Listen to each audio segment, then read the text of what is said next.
asked me to do it here. So here we are. So thank you all for allowing me to share some thoughts with you today.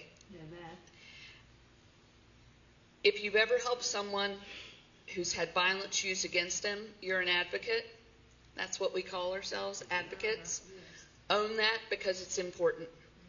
Some parts of what I'm going to talk about today is going to be uncomfortable, and that's by design, and I'll address that at the end.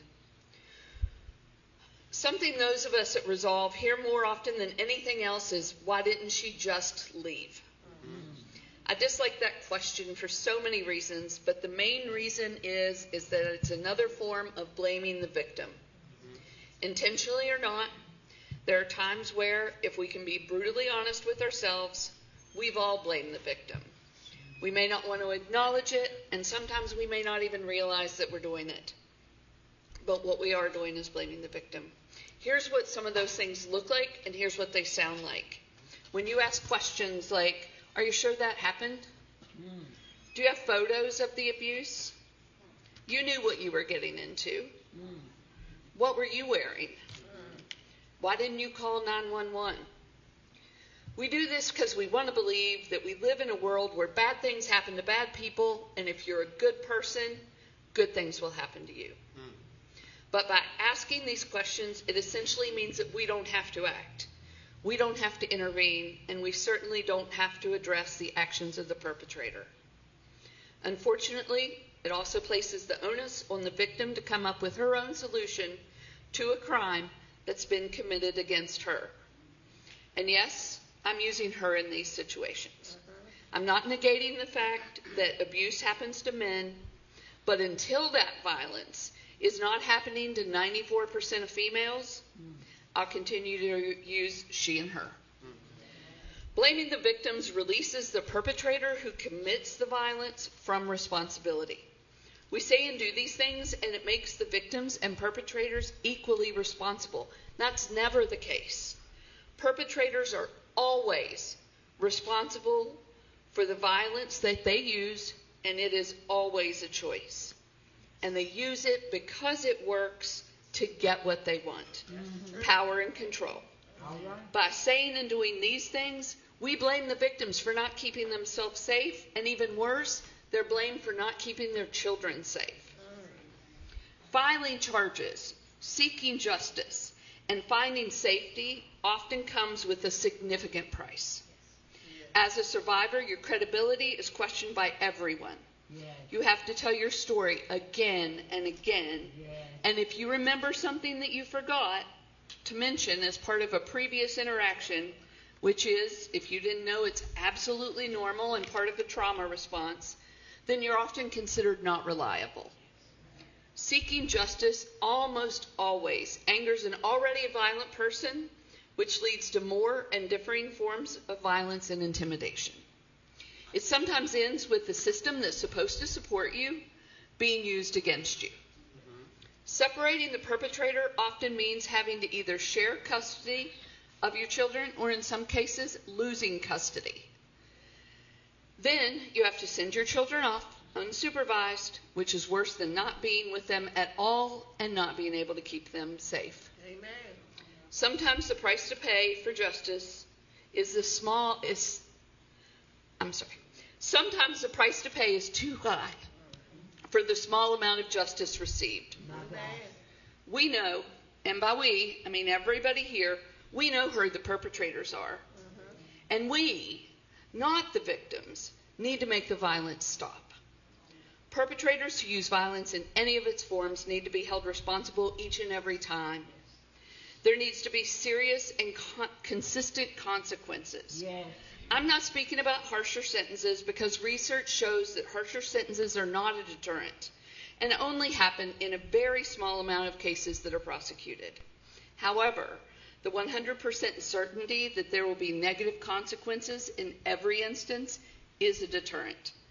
That means that perpetrators need to be held responsible even when victims don't cooperate. Amen. So instead of why didn't she just leave, let's start asking perpetrators.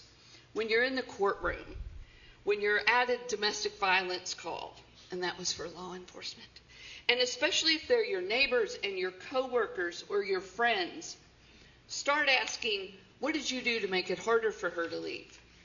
Why'd you hit her? Why did you strangle her? Why did you block the door?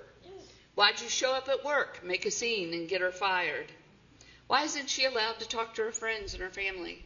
My God. Why does she have to text you and tell you where she is and who she's with and why? Why do you track her phone?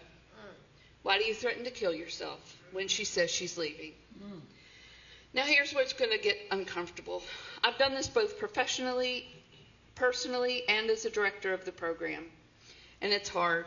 Every one of us here today can, and more importantly, should look at the unintended consequences of what we do and what we say in our professional roles that blame the victim and make it harder for them to leave and harder to get justice.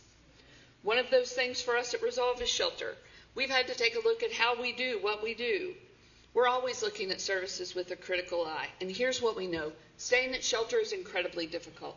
Living with 20 strangers and their children in a wholly shared space is stressful.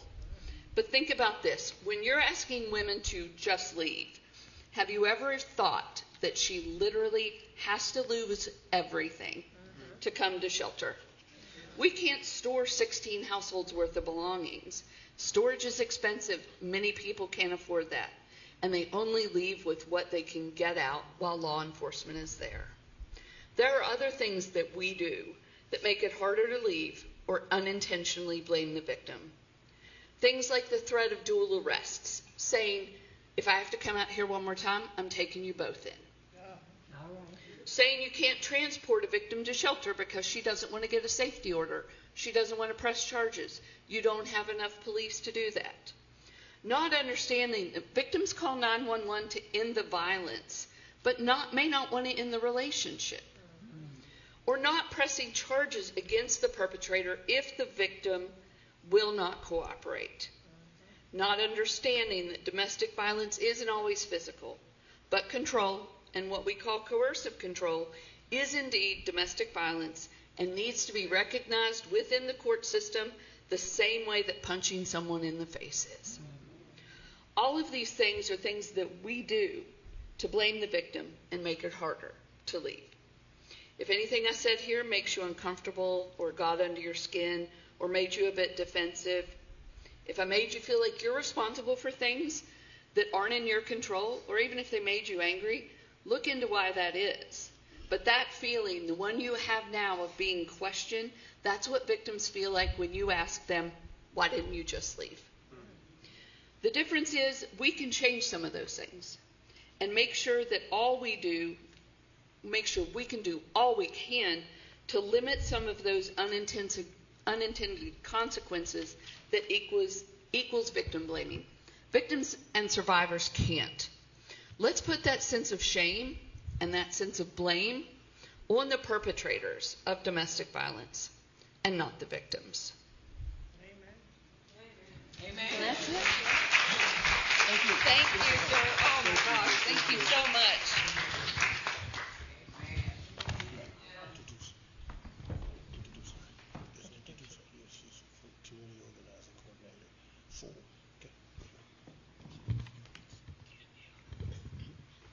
Okay, at this time I'd like to introduce Kenyatta Grant from the West Virginia Coalition Against Domestic Violence, community organizing